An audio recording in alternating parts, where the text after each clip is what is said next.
केंद्र सरकार द्वारा कोरोना महामारी और लॉकडाउन के चलते प्रधानमंत्री नरेंद्र मोदी ने आत्मनिर्भर भारत अभियान पर बल दिया है। अभियान के तहत देश के लोगों को आत्मनिर्भर होकर देश में ही उद्योग धंधों को लगाने, स्वरोजगार के साधन जुटाने के साथ देश की अर्थव्यवस्था को आगे बढ़ाना होगा। ये बात शुक्रवार को केंद्रीय मंत्री कैलाश चौधरी ने पत्रकार वार्ता आयोजित कर कही। साथ ही मंत्री चौधरी ने केंद्र सरकार द्वारा आत्मनिर्भर अभियान, टिड्डी नियंत्रण और कोरोना के प्रचार की रोकथाम को लेकर किए गए प्रयासों की जानकारी भी पत्रकारों के साथ साझा की।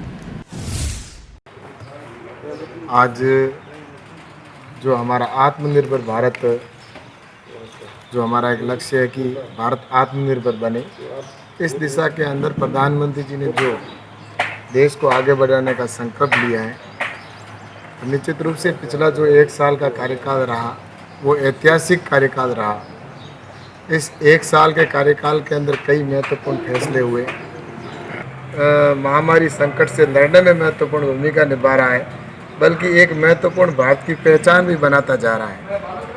आज आत्मनिर्भर भारत अभियान जो प्रारंभ किया प्रधानमंत्री जी ने इस कोविड की महामारी के बीच, कि हमारा देश आत्मनिर्भर हो, हमें सिर्फ इस कोविड की बीमारी को लेकर घुटने नहीं टेकने हैं और हमें देश को जो हमारे 5 ट्रिलियन इकोनॉमिक तक हमारे देश को पहुंचाना है, तो उस लक्ष्य को भी हमें हासिल करना है। तो ऐसे समय के अंदर प्रधानमंत्री माननीय नरेंद्र मोदी जी ने 20 लाख करोड़ का आर्थिक पैकेज की घोषणा की।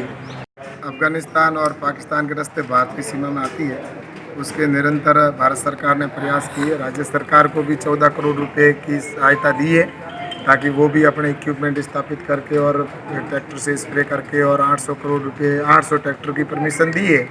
इसके साथ ही भारत सरकार ने ड्रोन से छिड़काव करने का भी निर्णय लिया, और हिंदुस्तान में पहली बार परमिशन मिली कि ड्रोन के माध्यम से भी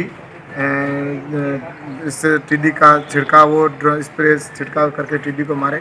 और मुझे बताते हुए बहुत बड़ी प्रसन्नता हो रही है कि हिंदुस्तान में पहली बार हेलीकॉप्टर के द्वारा भी इस टिड्डी को मारने के लिए छिड़काव प्रारंभ कर दिया है। इसके अंदर भी इतने कोविड के जो केस बढ़े हैं, तो ये राज्य सरकार की उस समय जब जयपुर के रामगंज के अंदर जब केस बढ़ रहे थे, उस समय उन्होंने टेस्टिंग नहीं की। हमने बार बार कहा था कि यहाँ पर एक बहुत बड़ा विस्फोट हो सकता है। जिस तरह से इस तबलीगी जमात के जो उस मरकज़ से लोग आए थे और वो इस जगह पर बैठे हैं, उनकी आप जांच करें, तो उस समय उन्होंने जांच नहीं की, जिसकी वजह से ये महामारी फैली है।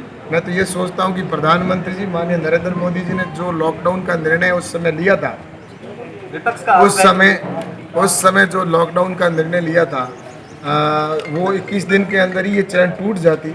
लेकिन दिल्ली से जो मरकज़ से जो तबलीगी जमात के लोग पूरे देश के अंदर फैले और उन्होंने अपनी बीमारी को छुपा के रखा और सामने नहीं आना, जैसे काम किया, डॉक्टर के ऊपर थूकना या पुलिस के साथ में पत्थरबाजी, डॉक्टरों को भगाना, ऐसे कई कृत्य किए गए, जिसकी वजह से ये चैन टूट नहीं पाई। लेकिन अब इतना विश्वास है कि आने वाले समय के अंदर जिस तरह से प्रधानमंत्री जी ने इस देश को संभाला है, निश्चित रूप से इस कोरोना को हम हराएंगे।